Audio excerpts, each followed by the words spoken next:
రాజకీయాలు ఉంటాయని తెలుసుకున్నా కానీ ఒక క్రికెట్ టీం సెలెక్ట్ చేసే దాంట్లో కూడా రాజకీయాలు ఉన్నాయని చెప్పని ఒక శ్రేయస్ అయ్యర్ విషయంలో అర్థమైపోయింది.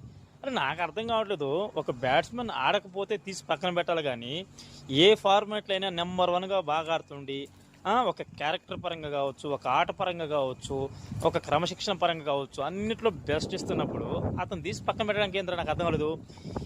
ఈరోజు సోషల్ మీడియా దేంట్లైనా కానీ ఫేస్బుక్, ఇన్స్టాగ్రామ్, ట్విట్టర్ ఎక్కడ పట్టినా కానీ శ్రేయస్ అయ్యర్ గురించి మాట్లాడుతున్నారు. అసలు ఎందుకు సెలెక్ట్ చేయలేదు, ఏ విషయంలో పక్కన పెట్టారని చెప్పని ఒక సిల్లీ రీజన్ చెప్తున్నారు. ఆ సెలక్షన్ కమిటీ, ఆ అజిత్ అగాకర్ సిల్లీ రీజన్ చెప్తున్నాడు. ఏ ప్లేస్లో పెట్టాలి, మీకు తెలియదా? ఆడు రింకు సింగ్ కానీ, దూబేగాడు కానీ, అసలు గిల్లిగాడు 2020 ప్లేయర్ అనా? అతను ఒక test player, one day player.